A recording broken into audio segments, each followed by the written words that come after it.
How to survive and thrive in the post-truth era. We are living through an explosion of health information online, and simultaneously an explosion of misinformation and disinformation.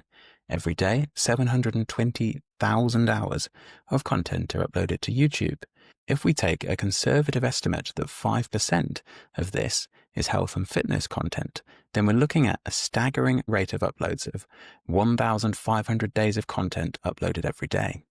Hence, it's no surprise that every day I find my content feed stuffed full of confident claims about supplements, hormones, fasting, cold exposure, sauna, vaccines, and basically everything else to do with anti-aging, health, and fitness. Usually, it's served up to me with absolute certainty and buckets of charisma. This video is different. Here's the uncomfortable truth. Most of it sounds scientific without actually being grounded in high-quality evidence. The problem? Well, the internet rewards confidence over caution, certainty over nuance, and simple answers to complex biological questions. Why? Well, confidence gives the impression of competence, and oversimplifications satisfy our desire to understand the world, and they fit our ever-shrinking attention spans. You can now find a study for almost any opinion, an influencer for every hypothesis, and a so-called expert backing every claim, even directly contradictory ones. So, the real problem is not a lack of information, but a lack of filters through which to fold the vast volumes of information available to each of us. Why? Well, every internet-enabled device now contains more information than all the great libraries of history combined.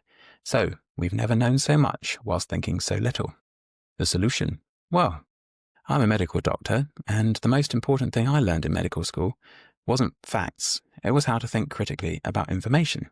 Today, I'm sharing the two mental models or tools that let me cut through health BS online, the scientific method and Socratic questioning. These have become my survival tools in a world drowning in persuasive nonsense, and I hope they do the same for you. Tool 1, the scientific method.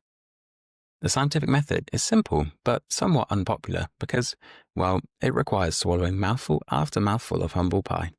Here's how it works. You make a claim based on observation, then assume you're wrong and try to prove yourself wrong. Hand this claim over to others and let them rigorously attempt to disprove it. The key insight here, every time we prove ourselves wrong, we advance toward truth. If nobody can prove it wrong under current conditions with current technologies, then we can be reasonably confident that it is true or right for now. A real-world example would be testing caffeine and its effect on your sleep.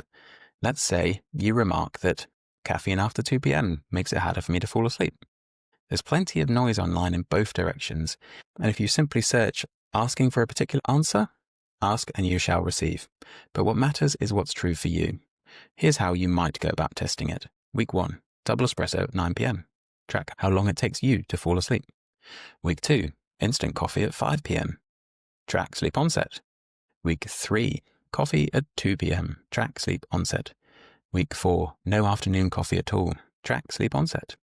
Use a sleep tracker or simply note the time. To make this exercise more rigorous, you could standardize everything else that affects your sleep. Same meal times, same exercise routine, same alcohol consumption, same screen time before bed, and everything else that constitutes your bedtime routine. Maybe you discover you're wrong. Perhaps you fall asleep just as easily with coffee at 5 p.m. as at 2 p.m. Perfect. Celebrate being wrong. You've learned something true about yourself. But here's what this doesn't prove. That caffeine at 5 p.m. is fine for everyone. Online, the message is all too often, if it worked for me, it'll work for you.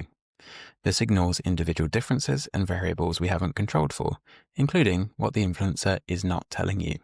For your personal finding to become generalizable knowledge that works for many people, it needs broader testing with more subjects, and those findings need to be reproduced by independent researchers. The scientific method helps us to avoid two common mental traps. The first is confirmation bias, or only noticing data that supports what we already believe, and the second is confusing correlation with causation. Just because A and B occur together doesn't prove that A causes B or that B causes A until we've eliminated the possibilities that C, D, or E may cause one or both. Here's the critical point. This isn't about absolute certainty. It's about probabilities and confidence. if an idea stands up to testing in most circumstances, we can be reasonably confident that it's probably true. If it only sometimes holds up, we're less confident, and we might want to keep testing it or add caveats and nuance to the claim. And we must remain open to being disproven in the future. When new high-quality evidence contradicts old conclusions, we should update our worldview. Those who refuse to update when evidence changes end up inhabiting an untruthful past tense world. Tool 2. Socratic questioning. Socrates was an ancient Greek philosopher who lived on the streets of Athens like a tramp. And he was said to be a major nuisance to his friends. Why? Well, exactly that. He kept asking why until people wanted to throw him off a cliff. He was a world-class pain in the ass because he would not stop interrogating people's claims and the base assumptions that lied beneath. This is critical online. The habit of interrogating claims, not attacking people, that is. Let me show you how this works with a real example. Let's take a popular viral claim. NMN supplementation reverses aging by boosting NAD+ levels in our cells.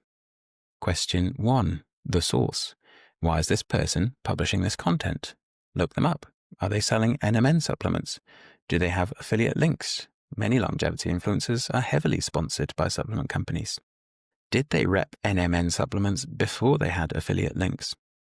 Who funded the research? If a supplement company funded the study of their own supplement, that is something of an amber or even red flag. It doesn't automatically disqualify the evidence, but it certainly demands further scrutiny. Part of this is publication bias. If they've also funded other studies on their own supplements that have yielded unfavorable reviews, they'll just bury them. Where is this supported? Is this published in peer-reviewed journals or just blog posts and YouTube videos? And what do major medical organizations have to say about it? Question 2. The content. What assumptions are being made? Well, the claim here assumes that A, NAD+ decline causes aging.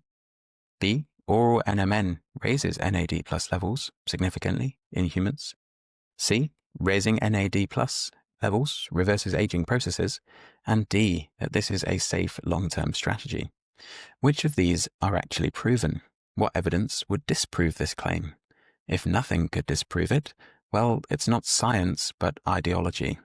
Here, we could disprove it by showing NMN doesn't raise NAD levels in humans, or that raising NAD levels doesn't improve long-term health outcomes, which parallels the story of antioxidants and their much heralded promise in the anti-aging field about 15 years ago.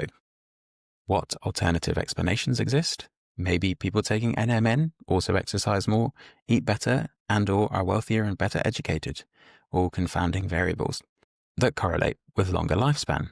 Maybe short-term NAD increases don't translate to longevity benefits. Who knows? Question 3. Completeness. What information is missing? Most NMN studies are in mice. The human studies are small and short-term. What about side effects? Interactions with common drugs, long-term safety data. And who does this not seem to work for? Question 4. Your own reasoning. Why am I drawn to believe this? Am I attracted to this because I want an easy solution to aging? Are there harder things that are pretty effective that I'm not already doing? Am I accepting weaker evidence because the idea excites me? Or is it fear? Would I apply the same standard of scrutiny to claims I disagree with? For example, if someone claimed homeopathy reverses aging, would I accept the same level of evidence, or would I demand more? What about witchcraft? What would change my mind? For me, large, long-term RCTs showing actual health improvements would be grand, but unfortunately, the timescales and sums of money involved in this simply aren't there for this supplement at this present time. Failing this, observational studies in humans would be great. Failing that, well, if there are no human studies, mammals would certainly trump worms or single-cell organisms, and so on. After this analysis, the verdict should become somewhat clear, though again expressed in probabilities rather than certainty. For me, interesting preliminary evidence, plausible mechanism, but insufficient proof of clinical benefit in humans at the present time. For me, worth watching the research, not worth spending significant money on just yet.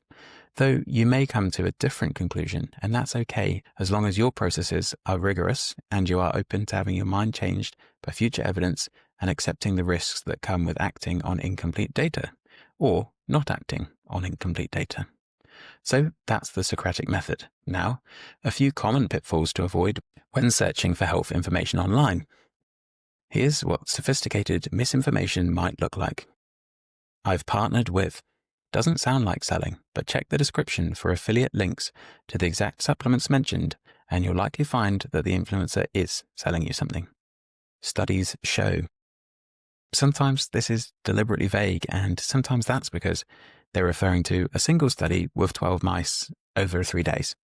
Other times, studies show can mean 30 large-scale human experiments ran for a significant length of time in robust conditions across different research groups. So this is worth checking. Doctors don't want you to know. Conspiracy framing that positions the speaker as a brave truth teller against some perceived authority that must have wickedness at its very heart is a pretty cheap social engineering tactic in which an influencer levers themselves upwards in perceived experience by pushing someone else with skin in the game downwards. A good doctor wants you to know what it is that's going to make you the healthiest. A good health claim online should stand on its own 2 feet and bear scrutiny, regardless of what the influencer claims. Much maligned, scary forces would want you to know. Next, it's natural. Well, poison ivy's natural. Arsenic is natural. Until the 1920s, a life expectancy of 30 years was pretty much natural. Natural doesn't always mean safe or effective. It might just feel appealing now, given all the artificial risks and harms we face in the modern world. Next, worked for me. Anecdotes aren't data, but they're fun and engaging. Regression to the mean, placebo effects, publication bias, and confirmation bias explain many personal success stories. Because it worked for them is not a guarantee it'll work for you, and shouldn't be sold as one. Lastly, the mechanistic fallacy. Quote, this compound affects X pathway and Y cells, therefore it must improve health. End quote. The problem here is that the human body is vastly more complex than a single pathway and the laboratory experiments to understand these mechanisms. A molecule may do exactly what we want it to when we place it directly into the cell. But, well, what if we can't deliver it to the right place right now with current technologies inside our bodies? And what if it has unintended negative consequences elsewhere in the body? That's why we step up experiments from cells to non-human animals, to healthy humans, to unhealthy humans, in that order.